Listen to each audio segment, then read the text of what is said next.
નમસ્તે વિદ્યાર્થી મિત્રો, ઓનલાઈન લેક્ચર્સમાં બાળકો ફરી એકવાર આપનું હાર્દિક સ્વાગત છે. આજે આપણે ભણવાના છીએ ધોરણ 12 સાયન્સ પ્રકરણ નંબર 1 વિદ્યુત ભાર અને વિદ્યુત ક્ષેત્રનો ભાગ નંબર 27. ભાગ નંબર 26માં અસમાન વિદ્યુત ક્ષેત્રની અંદર વિદ્યુત ડાયપોલની વર્તુણક કેવી છે એનો આપણે અભ્યાસ કર્યો હતો અને સાથે સાથે એક ઉદાહરણ પણ ગણ્યું હતું. બરાબર. હવે આજનો આપણો જે કન્સેપ્ટ છે એ છે સતત વિદ્યુત ભાર વિતરણને લીધે ઉદ્ભવતું વિદ્યુત ક્ષેત્ર. બરાબર. અત્યાર સુધી જે કન્સેપ્ટ આપણે સમજ્યા છીએ, જોયો છે, ભણ્યા છીએ, પછી કુલમના નિયમ સાથે સંલગ્નિત હોય, વિદ્યુત ક્ષેત્ર સાથે સંલગ્નિત હોય, તો એમાં આપણે 2 ડાયમેન્શનમાં વિદ્યુત ભારોને R1 જેટલા અંતરે, R2 જેટલા અંતરે, R3 જેટલા અંતરે આવી રીતે રાખેલા છે. પરંતુ હવે જે વિતરણ આપણે ભણવાનું છે, અત્યાર સુધી આપણે જે કુલમનો નિયમ તાર્યો, સંપાતપણાનો નિયમ તાર્યો, એ અસતત વિદ્યુત ભાર વિતરણને લીધે તાર્યો હતો. બરાબર. પરંતુ હવે જે વિદ્યુત ક્ષેત્ર મારે જોઈએ છે એ કોઈ પદાર્થ ઉપર સતત વિદ્યુત ભાર વિતરણ હોય ત્યારે કઈ રીતે મેળવી શકાય એ કન્સેપ્ટ સમજવો છે. તો સમજીએ આપણો આજનો કન્સેપ્ટ, સતત વિદ્યુત ભાર વિતરણને લીધે ઉદ્ભવતું વિદ્યુત ક્ષેત્ર. સતત વિદ્યુત ભાર વિતરણને લીધે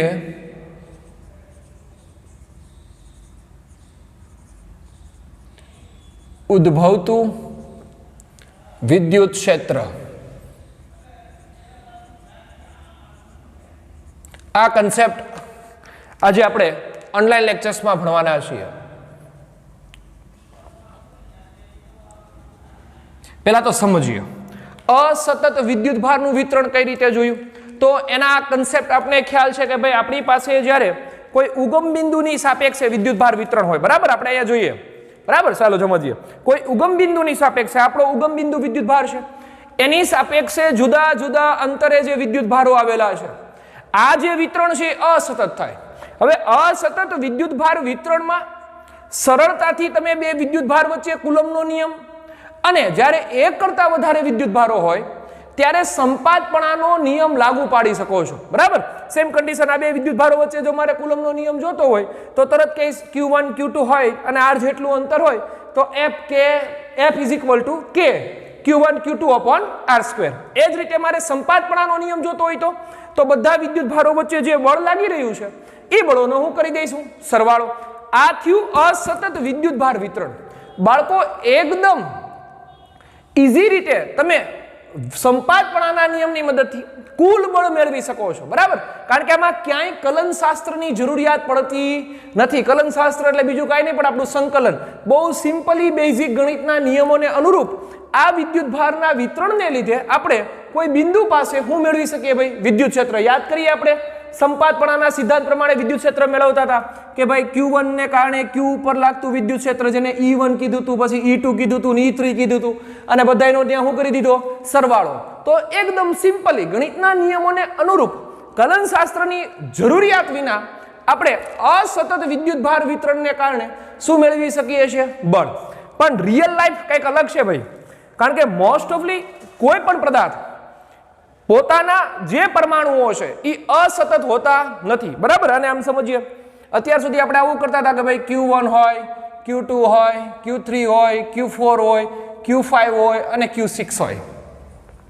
તો આમની વચ્ચે જે લાગતું બળ છે એ આપણે કુલમના નિયમ પ્રમાણે અને સંપાતપણાના નિયમ પ્રમાણે ઓલરેડી મેળવી ચૂકીએ. બરાબર. બહુ સિમ્પલી બેઝિક ગણિતને અનુરૂપ આ આપણે મેળવતા હોઈએ છીએ. પરંતુ મોસ્ટ ઓફલી જે રિયલ લાઈફના જે પદાર્થો છે, બરાબર, આપણી સાથે સંકળાયેલા જે પદાર્થો છે, એની અંદર ક્યારે આવી રીતે વિતરણ હોતું નથી. યાદ કરીએ આપણે યંત્રશાસ્ત્રમાં દળ વિતરણ ભણતા હતા ભાઈ. દળ વિતરણ. બરાબર. કોઈ રિજિડ બોડી હોય એની અંદર આપણે કણ અહીંયા દેખાડતા હતા M1 નો, અહીંયા દેખાડતા હતા M2 નો, અહીંયા દેખાડતા હતા M3 નો, અહીંયા દેખાડતા હતા M4. આ કેવું વિતરણ છે? અસતત છે. શું ખરેખર આવું જ હશે કે ભાઈ પદાર્થ છે, મારી પાસે માર્કર છે, એનીમાં છેડે M1 છે, આ છેડે M2 છે અને વચ્ચે M3 છે. આ ભાગમાં કાંઈ નથી. આવું તો શક્ય નથી. સમગ્ર માર્કર ઉપર દળ હાજર છે. એટલે જો આવી રીતે વિતરણ હોત તો એને કેવું કહેત? અસતત વિતરણ કહેત. પરંતુ આવી રીતે વિતરણ થતું નથી. ખરેખર કન્ડિશન આમ છે M5, M6, M7 M8 M9 M10 M11 dot dot dot dot M ઇન્ફિનિટિવ્સ બરાબર આવી રીતે પદાર્થોનું વિતરણ થયેલું છે હવે પ્રોબ્લેમ એ છે કે જો આ રીતે વિતરણ હોત તો સરળતાથી હું સંપાતપણાનો નિયમ વાપરી શકત પણ આ રીતે વિતરણ હોવાથી સરળતાથી હું સંપાતપણાનો નિયમ વાપરી શકતો નથી આપણું ઘરેલું ઉદાહરણ સમજીએ ક્લાસની અંદર બે જ વિદ્યાર્થી છે અને શિક્ષક ભણાવી રહ્યા છે હવે એમાંથી કોઈ એક અવાજ કર્યો બરાબર બિલાડીનો અવાજ કાઢ્યો શિક્ષક જ્યારે બોર્ડ ઉપર લખવા જતા ત્યારે તો એમાંથી બે જ વિદ્યાર્થી છે એટલે શિક્ષકને ખબર નથી કોણ છે પણ શિક્ષક અનુમાન લગાડી શકે કે આ વિદ્યાર્થી છે અને કે આ વિદ્યાર્થી છે કારણ કે વિતરણ આખા ક્લાસની અંદર ઓનલી ફોર બે તો વિતરણ અસતત છે એટલે સરળતાથી કયો વિદ્યાર્થી અવાજ કાઢ્યો એ મેળવી શકાય પરંતુ જો આખા ક્લાસની અંદર 60 બાળકો બેઠા છે બેન્ચ એક પણ ખાલી નથી અને જેવા શિક્ષક ફરવા ગયા એમાંથી કોઈ એક વિદ્યાર્થી અવાજ કાઢ્યો હવે અનુમાન કેમ લગાડવું પ્રોબ્લેમ બરાબર અનુમાને લગાડી શકાય કે કદાચ આ બેન્ચમાંથી આવેલો છે પણ ઈ બેન્ચમાં 3 વિદ્યાર્થી બેઠા છે તો મૂળ મુદ્દો એ છે કે સતત વિદ્યુત ભાર ઈ કેવું થયું 60 જણા બેઠા છે સતત વિદ્યુત ભાર વિતરણ થયું એમાં તમે સંપાતપણાના નિયમનો ઉપયોગ કરીને કોઈ પણ બિંદુએ શું ન મેળવી શકીએ વિદ્યુત ક્ષેત્ર મેળવી શકતા નથી એટલે સૌથી મોટો પ્રશ્ન એ છે કે ભાઈ ખરેખર અસતત વિદ્યુત ભાર વિતરણમાં જે રીતે સંપાતપણા અને કુલમનો નિયમનો ઉપયોગ કરીને કોઈ બિંદુ આગળ વિદ્યુત ક્ષેત્ર મેળવીએ છે એ જ રીતે યંત્ર સતત વિતરણમાં કુલમનો નિયમ અને સંપાતપણાના નિયમનો ઉપયોગ કર્યા વગર વિદ્યુત ભાર વિતરણ સતત હોય ત્યારે મેળવી શકાતું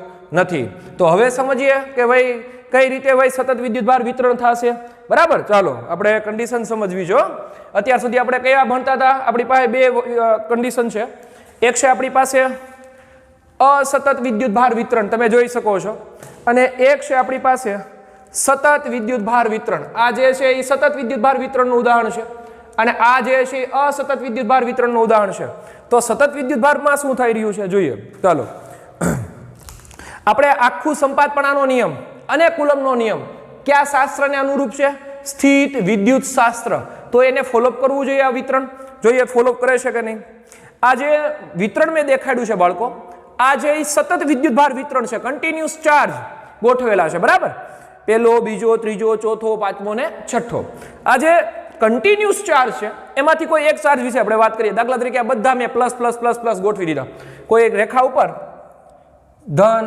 ધન ધન ધન ધન ધન ચાર્જ ગોઠવા છે તો પ્રોબ્લેમ શું થશે ભાઈ જેવા ધન ચાર્જ ગોઠવી આ પણ ધન છે આ પણ ધન છે તો ધન ધન વચ્ચે શું થાય અપાકર્ષણ થશે આવી રીતે આ ધન એ આના ઉપર અપાકર્ષણ લગાડશે બરાબર સેમ કન્ડિશન ઉપરનો પણ ધન છે તો આમની આ ધન પણ આના ઉપર અપાકર્ષણ લગાડે આમ લગાડશે અપાકર્ષણ બરાબર આ વચ્ચેનો ઉપરવાળા ઉપર અપાકર્ષણ લગાડે અને નીચેવાળા ઉપર અપાકર્ષણ લગાડે સેમ કન્ડિશન નીચેનો એ ઉપરવાળા ઉપર અપાકર્ષણ લગાડે ને એની ઉપરનો છે એના ઉપર એ જ રીતે ઉપરવાળો એ નીચેવાળા ઉપર શું લગાડશે ભાઈ અપાકર્ષણ લગાડે એટલે કહેવાનો અર્થ આવું છે બાળકો કે આ જે ગુલાબી છે એ પીળા ઉપર અપાકર્ષણ લગાડે તો પીળો પણ કોના ઉપર લગાડે ગુલાબી ઉપર સેમ કન્ડિશન આ જે ઉપરનો બોલ છે એ પીળા ઉપર અપાકર્ષણ લગાડશે તો પીળો પણ એના ઉપર અપાકર્ષણ લગાડશે એટલે અપાકર્ષણના મૂલ્યો સમાન થશે પણ પરસ્પર કેવી દિશામાં થાય વિરુદ્ધ એટલા માટે આ વિદ્યુત ભાર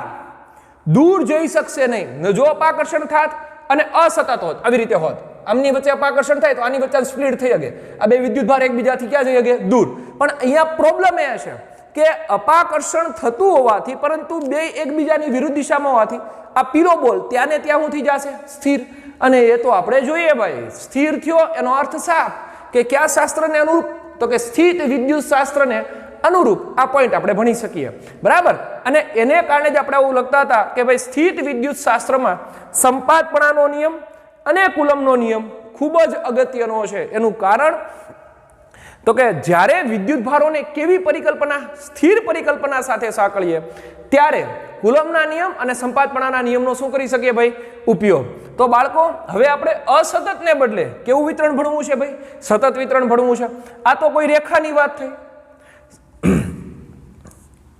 કોઈ પૃષ્ઠમાં પણ આવું હોઈ શકે દાખલા તરીકે મારી પાસે પૃષ્ઠ છે એકમ ક્ષેત્રફળ વાળી સપાટી એમાં પણ આવું વિતરણ હોય કે ન હોય સપાટી ઉપર જોવો જોઈએ સતત વિતરણ થઈ જાય બરાબર તો પ્રોબ્લેમ શું થશે સેમ કન્ડિશન એ જેમ થયું એમ આ પ્લસ આની સાથે અપાકર્ષણ અનુભવે આની સાથે અપાકર્ષણ અનુભવે આની સાથે અપાકર્ષણ અનુભવે અને આની સાથે અપાકર્ષણ અનુભવે મારી આજુબાજુ ચારે પ્લસ પ્લસ હોય તો હું આના ઉપર લગાડું આના ઉપર લગાડું આગળવાળા ઉપર લગાડું પાછળવાળા ઉપર લગાડું એ બધાય મારા ઉપર લગાડે તો અપાકર્ષણના મૂલ્યો બધી બાજુથી સમાન છે પણ પરસ્પર વિરુદ્ધ દિશામાં હોવાથી હું ત્યાં હું રહેવાનો ભાઈ સ્થિર રહેવાનો છું અને જ્યાં સ્થિર વાત આવે ત્યાં સ્થિત વિદ્યુત શાસ્ત્ર આવે અને જ્યાં સ્થિત વિદ્યુત શાસ્ત્રની કન્ડિશન આવે ત્યાં સંપાતપણા અને કુલમના નિયમનો શું કરવાનો આવે ભાઈ ઉપયોગ તો આ થઈ બાળકો આપણી આજની થિયરીનો સામાન્ય કન્સેપ્ટ કે ભાઈ અસતત વિદ્યુતભાર વિતરણને કારણે આપણે જ્યારે સતત વિદ્યુતભાર વિતરણમાં આવીએ છીએ ત્યારે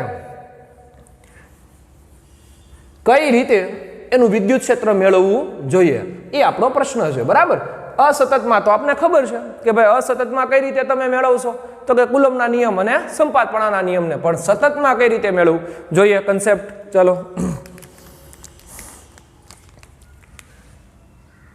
પહેલો મુદ્દો આપણો લખીએ અસતત વિશે અસતત વિદ્યુતભાર વિતરણમાં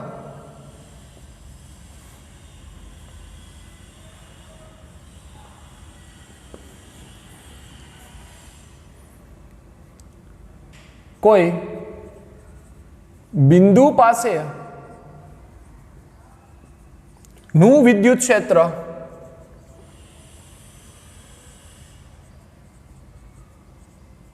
એ કયા બે નિયમો કુલમનો નિયમ અને સંપાતપણાના નિયમને અનુરૂપ મેળવી શકીએ કુલમનો નિયમ અને સંપાતપણાના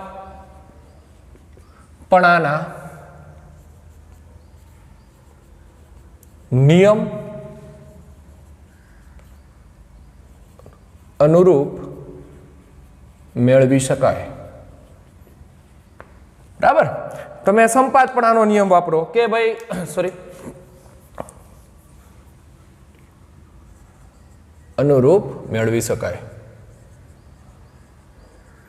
ઘણા એમ થાય શું કર્યું બીજું કાંઈ નથી કર્યું બરાબર હાઇલાઇટ કર્યો છે જે નિયમો છે ને શું કર્યા છે ભાઈ હાઇલાઇટ કુલમનો નિયમ અને કોના નિયમ અનુરૂપ સંપાતપણાના નિયમને અનુરૂપ આપણે મેળવી શકીએ પરંતુ સાથે સાથે આવું લખવું પડે કે અસતત વિદ્યુતભાર વિતરણમાં જે સરવાળો કરવો પડે બળનો વિદ્યુત ક્ષેત્રનો એ સામાન્ય બીજગણિતના નિયમોને અનુરૂપ કરીએ છીએ ક્યાંય આપણે કલનશાસ્ત્રનો ઉપયોગ કરતા નથી કલનશાસ્ત્ર એટલે સંકલન સમેશન સાથે આલીએ કેની સાથે આલીએ ભાઈ સમેશન સાથે બરાબર તો આપણો બીજો મુદ્દો લખીએ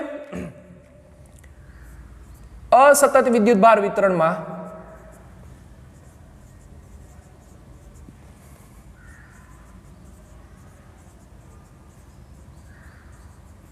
મળતું વિદ્યુત ક્ષેત્ર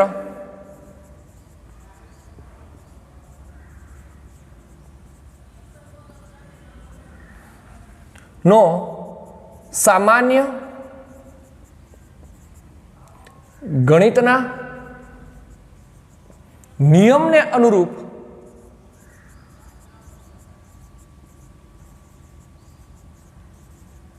સરવાળો કરીને મેળવી શકીએ છીએ બરાબર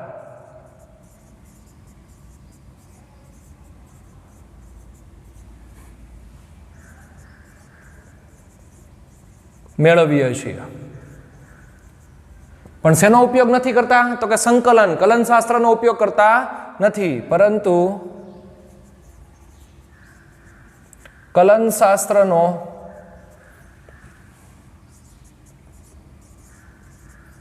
ઉપયોગ કરતા નથી આને આમે સમજે ગઈ ભાઈ બરાબર અસતત હોવું એટલે મિડલ વર્ગ આપણી પાસે હોય ને ભાઈ ગરીબ માણસો મિડલ માણસો અને એથી શ્રીમંત માણસોનો સૌથી મોટો પ્રોબ્લેમ હોય કેવો હોય કે મારા પૈસા ક્યાં વાપરવા એ ગરીબ માણસોને એ મોટો પ્રોબ્લેમ હોય કે મારી પાસે પૈસા કઈ થાય અને મિડલ વાળા જે વ્યક્તિ હોય ને એને કોઈ પ્રશ્ન જ ન હોય કારણ કે એની પાસે પૈસા છે પણ કેટલા છે તો કે એની જેટલા છે મીન્સ કે એનું ગુજરાન હાલે એટલા એની પાસે પૈસા છે એથી વધારે પૈસા એની પાસે છે નહીં બીજું સાવ ગરીબની વ્યાખ્યામાં એ આવતો નથી બરાબર કે ભાઈ ભૂખો રહે 10 દિવસ અને ખાઈ શકતો નથી આવું નથી એનો અર્થ કે જેની પાસે વધારે છે ત્યાં કલનશાસ્ત્ર લાવવું પડે બરાબર, કારણ કે આખો દિવસ ઘણા બધા ધંધા સાથે સંકળાયેલો તો સાંજે એને બધાનો હિસાબ કરવો પડે, પેલાના એટલા દીધા, ઓલાના એટલા દીધા, વાથી એટલા લીધા, અહીંયા વાપરા અને અહીંયા દીધા, અને સાંજે બધાનો સરવાળો ટેબલ ઉપર લાવવો પડે, બરાબર, હિસાબ કરવો પડે. તો મતલબ સાફ છે કે ત્યાં કલન શાસ્ત્ર વાપરવું પડે.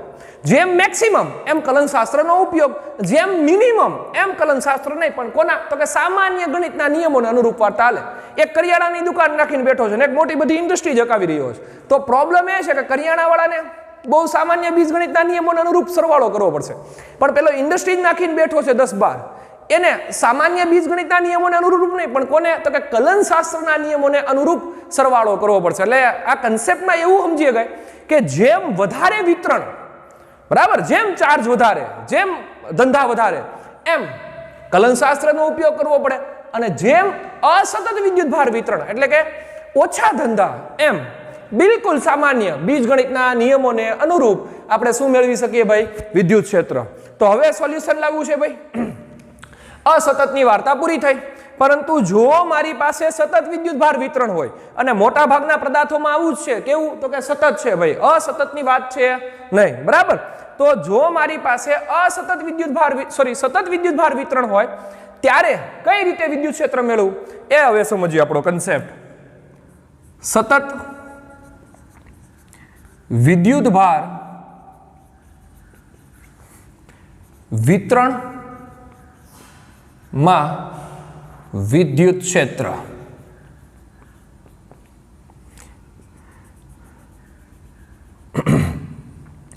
સતત વિદ્યુતભાર વિતરણ એટલે આવું સમજો, ચાલો પેલા ને આમ સમજો. હજી આપણી પાસે ઉદાહરણ છે, આ ભાઈ કાકડી છે, શું છે? ખાવાની કાકડી, રેડી? અને એક આવું છે, આટલો ભાગ કાકડી, આટલી ભાગ દૂધી, આટલો ભાગ કારેલા. તો આ વિતરણ કેવું કહેશો તમે? અસતત. આ વિતરણ કેવું કયો? સતત, બરાબર. કન્ટિન્યુઅસ કાકડીના તમે જે સ્લાઇસ પાડશો એ બધી કાકડી કાકડી કાકડી કાકડી કાકડીની જ આવશે, એ ફાઇનલ. અહીંયા હું પ્રોબ્લેમ થશે, કાકડી કાકડી કાકડી કાકડી, દૂધી દૂધી દૂધી દૂધી, કારેલું કારેલું કારેલું કારેલું, આવું થશે. એનો મતલબ આ શું છે ભાઈ? અસતત વિતરણ છે. તો આ કેવું છે? સતત વિતરણ છે. પ્રોબ્લેમ સતત વિતરણમાં શું થશે? જો કે બધી જ તમે જે સ્લાઇસ કરો છો, બધી સ્લાઇસ, આને લંબાઈ હશે થોડી ઘણી, બરાબર, બધી સ્લાઇસ કરો એ બધી હું એક સરખી જ થવાની, તો અમુક સ્લાઇસ જાડી થશે, અમુક સ્લાઇસ પાતળી થશે. તો એનો મતલબ સાફ છે કે એનો જે રહેલો દળ ભાગ છે આમાં, બરાબર, એક એક કાકડી હું કાપતો જાઉં તો એને ભાઈ નાનું જે મને સ્લાઇસ મળી એનું દળ હશે ને, તો એક થોડીક વધારે જાડું કપાણું, એક થોડુંક પાતળું કપાણું, તો જાડું છે એનું દળ વધારે, પાતળું છે એનું દળ ઓછું થયું. તો દરેકનું લંબાઈના સંદર્ભે દળ બદલાય છે. સેમ કન્ડિશન જો કાકડીને બદલે મારી પાસે કોઈ વાહક તાર હોય, કોઈ વાહક તાર છે, બરાબર, એલ લંબાઈનો શું છે ભાઈ? મારી પાસે વાહક તાર છે, અને આ વાહક તારમાંથી ઇલેક્ટ્રોન પસાર થઈ રહ્યા, એટલે વિદ્યુતભાર પસાર થઈ રહ્યા છે. જો આ વાહક તારના નાના નાના ટુકડા કરું તો દરેક નાના એવા ખંડમાં વિદ્યુતભારોની સંખ્યા કેવી મળશે? મને અલગ અલગ મળશે, કારણ કે ભાઈ સમાન રીતે વિતરિત થવું એનો અર્થ એ જ છે કે બધી જગ્યાએ ચાર્જ સમાન હોવો એવો અર્થ ન કરી શકાય, બરાબર. તો એનો મતલબ કે જે ટુકડા હું કરી રહ્યો છું એમાં વિદ્યુતભારોની સંખ્યા સમાન હશે નહીં. તો એકમ લંબાઈ દીઠ જે વિદ્યુતભારોની સંખ્યા આપણે સમાન મળતી નથી. બીજું બાળકો, જેટલી કાકડી તમે અહીંયા કરી ભાઈ, એ શેની મળવાની? જેટલી સ્લાઇસ તમે કરી, સોરી કાકડીની, હો ભાઈ, જેટલી સ્લાઇસ તમે અહીંયા કરી એ શેની મળવાની છે ભાઈ? કાકડીની જ મળવાની છે. તો જે સ્લાઇસ તમે ખાશો એમાં શેનો સ્વાદ આવવાનો? કાકડીનો. તો કન્સેપ્ટ એ છે કે એની ઘનતા કેવી છે ભાઈ? સમાન છે, જેને આપણે લેમડા વડે દેખાડશું, બરાબર. સાથે સાથે સિગ્મા ભણશું અને રો ભણશું કે એની દરેક જગ્યાએ ઘનતા કેવી છે? સમાન. સમાન હોવાનો અર્થ સ્વાદ શેનો આવી રહ્યો છે ભાઈ? કાકડીનો જ. પણ બિંદુએ બિંદુએ ઘનતા બદલાય. શા માટે બિંદુએ બિંદુએ ઘનતા બદલાય?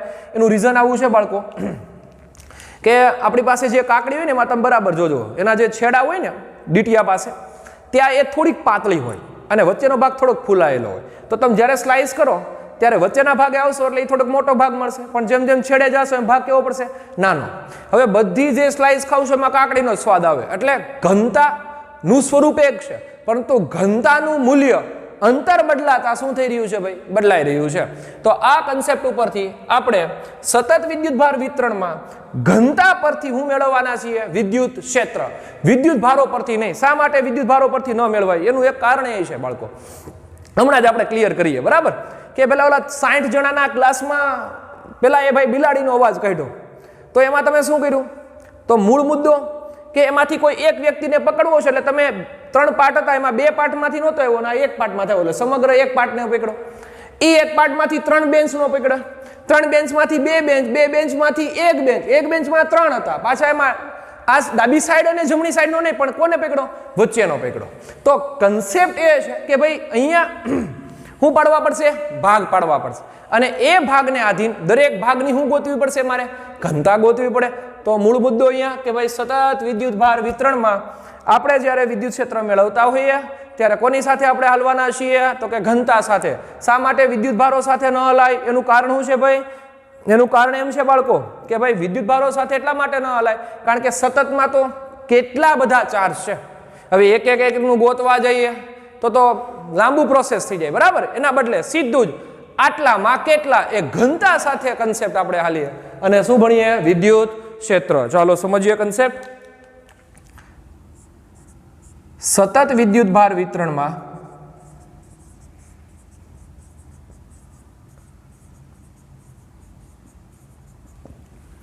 વિદ્યુત ભારોનું વિતરણ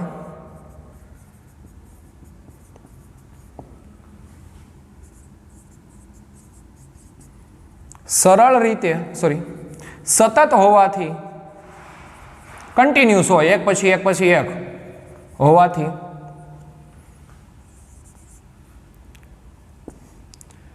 સરળતાથી સંપાતપણાના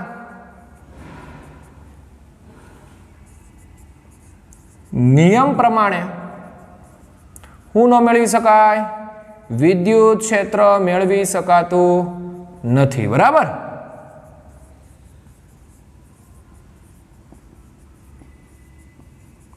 વિદ્યુત ક્ષેત્ર ન મેળવી શકાય એનું કારણ કે એ બધા સતત છે. હવે એક પછી આમ હોય છે, આમ જોવો જી,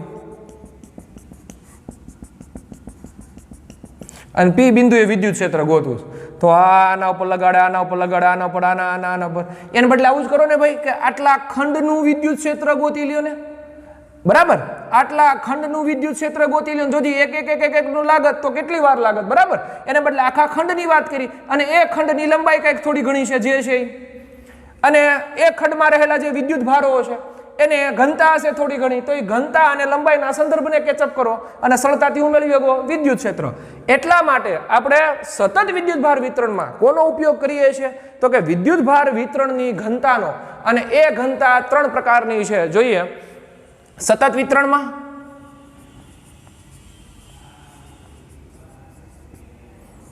વિદ્યુત ભારની ઘનતાને અનુરૂપ વિદ્યુત ક્ષેત્રનું શું કરવું પડશે? વિતરણ, બરાબર? વિદ્યુત ક્ષેત્ર મેળવી શકાય છે. તો જોઈએ એક પછી એક. સૌથી પહેલી છે એ છે રેખીય ઘનતા. કેવી ઘનતા? રેખીય એટલે સ્ટ્રેટ લાઈન, બરાબર? તો એનો મતલબ લંબાઈ સાથેનો કન્સેપ્ટ હશે રેખીય ઘનતા. બીજી જે છે એ છે પૃષ્ઠ ઘનતા. પૃષ્ઠ ઘનતા એટલે જેનો કન્સેપ્ટ હશે કોની હારે? તો કે ક્ષેત્રફળ સાથે, બરાબર? અને ત્રીજી જે છે એ છે કદ ઘનતા. કન્સેપ્ટ નંબર 3 જેને આપણે નામ આપીએ છીએ કદ ઘનતા. બરાબર? તો આ જે 3 ઘનતા છે એ સતત વિતરણમાં આપણે શું આપવાનું છે ભાઈ? વિદ્યુત ક્ષેત્ર. તો હવે એક એક ઘનતા સાથે જોતા જઈએ, સમજતા જઈએ અને ભણતા જઈએ.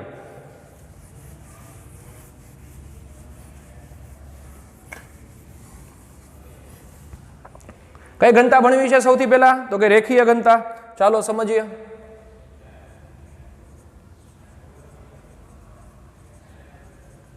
રેખીય ઘનતા એની વ્યાખ્યા આપશે, પેલા વ્યાખ્યા સમજીએ, બરાબર? ચાલો. મારી પાસે કોઈ L લંબાઈનો તાર છે. કેટલી લંબાઈનો તાર છે ભાઈ? L લંબાઈનો, જેની લંબાઈ L છે. L લંબાઈનો તાર છે, અને આ L લંબાઈના તાર ઉપર મેં ધન વિદ્યુત ભાર વિતરિત કર્યો છે, પણ કેવી રીતે વિતરિત કર્યો છે? તો કે સતત રીતે વિતરિત કર્યો છે, બરાબર. હવે આ ધન વિદ્યુત ભાર વિતરિત કરી દીધો છે, પરંતુ બાળકો આપણે ખબર જ છે કે ભાઈ આખા તારને કારણે કોઈ પી બિંદુ પાસે, અહીંયા જ લઈએ, ચાલો, પી બિંદુ પાસે મારે શું મેળવવું છે? સમગ્ર વિદ્યુત ભાર વિતરણને કારણે વિદ્યુત ક્ષેત્ર. તો તરત તમે એમ કહેશો કે ભાઈ સાહેબ આખા તારને કારણે ન લેવાય, પણ નાનો એવો શું કરી દઈએ, એનો ખંડ કરી દઈએ. તો ચાલો ભાઈ નાનો એવો જે ખંડ કરી દઈએ, અહીંયા તારનો નાનો એવો ભાગ કરીએ અહીંયા, બરાબર. આ એક ખંડ કરી દીધો જેમાં એક જ વિદ્યુત ભાર છે, આ ખંડ કર્યો. હવે આખી લંબાઈ L હોય તો નાના એવા ખંડની લંબાઈ કેટલી હશે? dl. આપણે ભણીને ઓલરેડી આવી ગયા છે, બરાબર. અથવા dl ને બદલે આવું નામ આપી દો, ટેક્સ્ટ બુકમાં જેમ આપ્યું છે એમ ડેલ્ટા L, બરાબર. આખા ખંડની લંબાઈ L તો નાના એવા ખંડની કેટલી? Delta L. આવા અનેક ખંડો હું પાડી શકું. બીજું ખાસ યાદ રાખશો કે ભાઈ અહીંયા તમે જેટલા ખંડ પાડવો છો એ બધા વાહકના જ છે. એટલે એનો મતલબ જે ટુકડો મળશે તમને વાહકનો મળશે, ક્યાંય એવો ટુકડો નહીં મળે કે અવાહકનો છે. જો અવાહકનો અને વાહકનો ટુકડો ભેગો હોત, મીન્સ કે દૂધી કારેલું અને કાકડી ભેગા હતા તો દરેકની ઘનતા કેવી હતી? અલગ અલગ હતી. પરંતુ અહીંયા એક જ વાહકના ટુકડા કરીએ છીએ તો દરેકની ઘનતા કેવી રહેવાની? સમાન. પણ કેવી ઘનતા? તો કે રેખીય ઘનતા. તો રેખીય ઘનતા એટલે શું બોલાય? જો શીખડાવું, એકમ લંબાઈ દીઠ, એકમ લંબાઈ દીઠ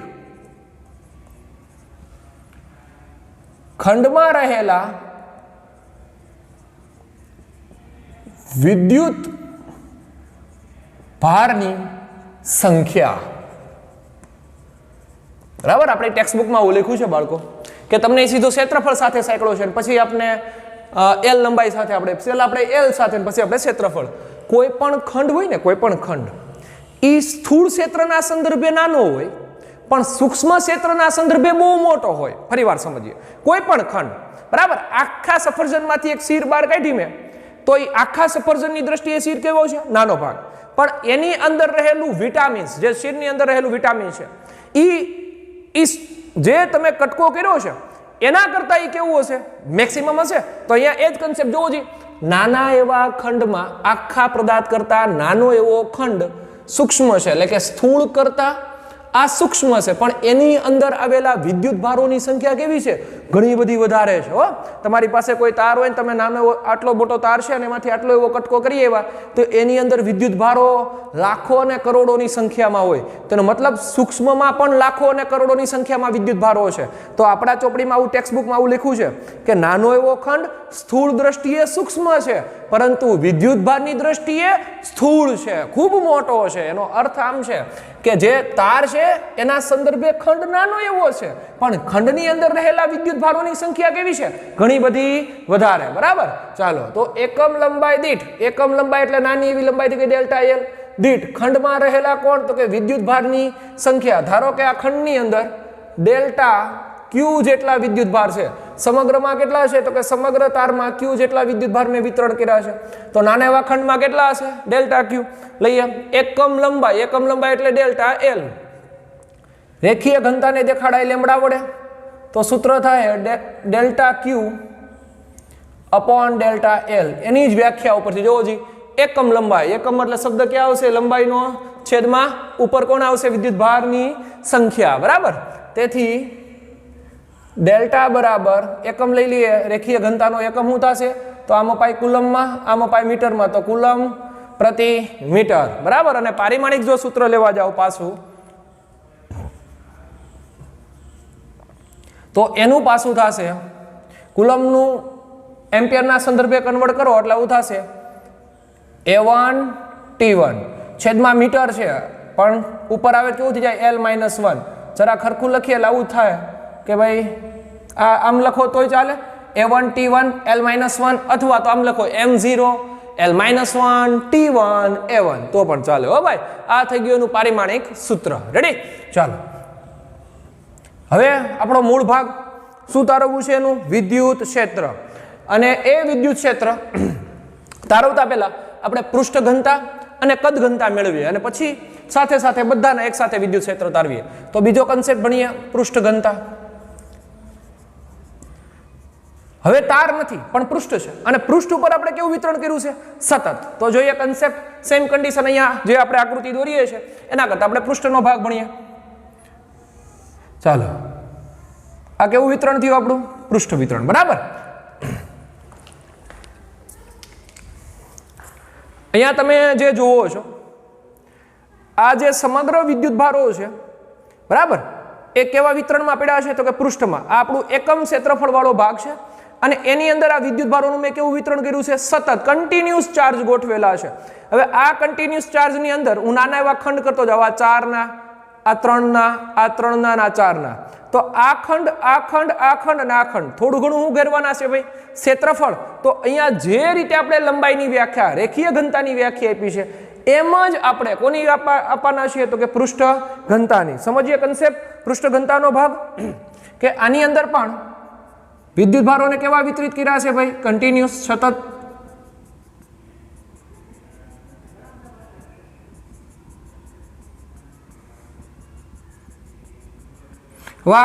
વિદ્યુત ભારો થી આર જેટલા અંતરે કોઈ પી બિંદુએ મારે વિદ્યુત ક્ષેત્ર મેળવવું હોય તો શું કરવું પડે તો આપણે તરત બોલીએ ભાઈ આખા વડે કોઈ દી મેળવાય નહીં બરાબર. આપણે જ્યારે મમ્મી રોટલી પીરસવા આપે તો આપણે સીધી એક સાથે આખી રોટલી મોઢામાં મૂકી નથી દેતા પણ આપણે એના શું કરીએ નાના નાના ટુકડા. તો અહીંયા પણ આપણે નાના નાના ખંડો વડે એનું વિદ્યુત ક્ષેત્ર મેળવી લઈએ અને પછી એ બધાનું શું કરી દઈએ કલન શાસ્ત્ર પ્રમાણે સરવાળો. હવે નાના ખંડની અંદર પણ બરાબર નાનો એવો ખંડ કરીએ અહીંયા. ચાલો આ કર્યો નાનો એવો ખંડ. જો સમગ્રનું ક્ષેત્રફળ S હોય તો નાના એવા ખંડનું કેટલું હશે ભાઈ ડેલ્ટા S હશે. સમગ્ર ઉપર વિદ્યુત ભાર Q હોય તો નાના એવા ખંડ ઉપર કેટલો હશે ભાઈ ડેલ્ટા Q હશે બરાબર. તો પૃષ્ઠ ઘનતા જોતી હોય જેને દેખાડાય સિગ્મા વડે તો એની વ્યાખ્યા આ જ રીતે જ્યાં એકમ લંબાઈ છે ને આપણે શું લખશું એકમ ક્ષેત્રફળ કારણ કે પૃષ્ઠ સાથે ક્ષેત્રફળ હશે. એકમ ક્ષેત્રફળ દીઠ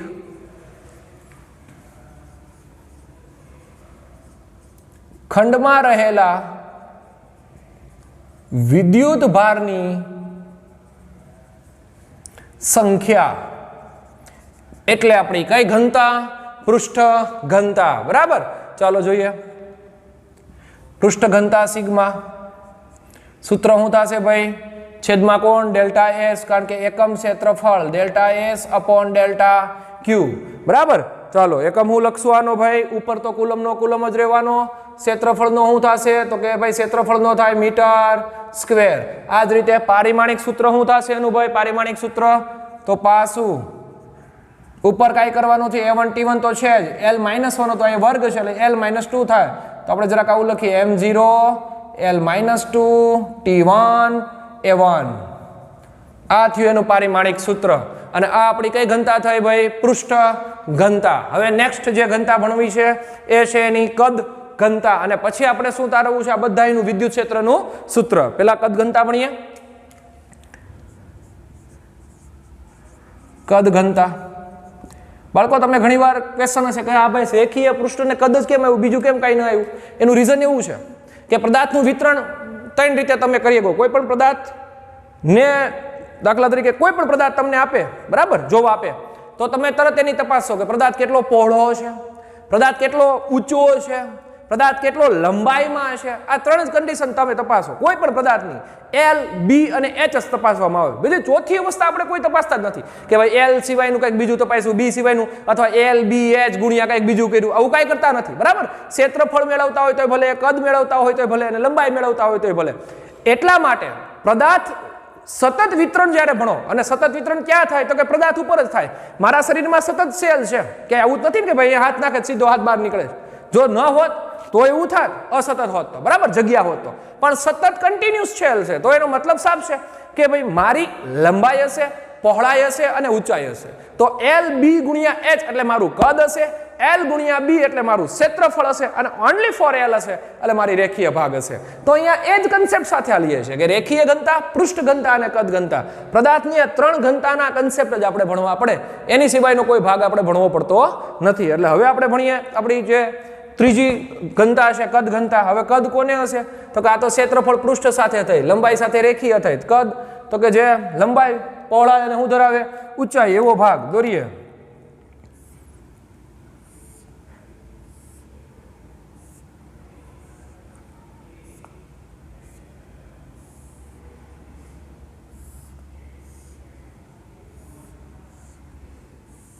આ થયો આપણો ભાગ. બરાબર. હવે આની અંદર આપણે વિતરણ કરીએ વિદ્યુત ભારોનું, સતત વિદ્યુત ભારોનું વિતરણ કરી દઈએ પૃષ્ઠની સોરી કદ ધરાવતા પદાર્થમાં દરેક સપાટી ઉપર.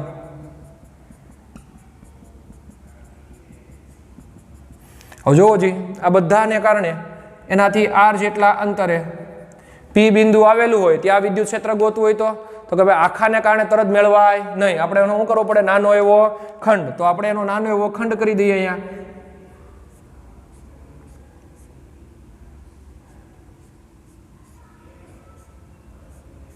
આ શું કરી દીધો ભાઈ? નાનો એવો ખંડ.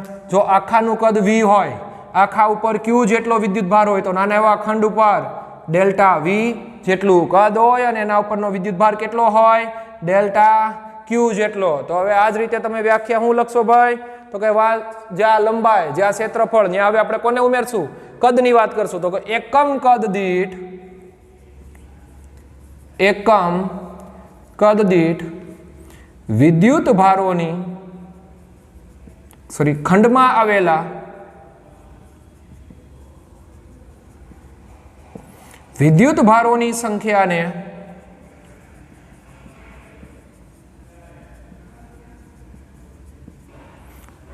શું બોલશે?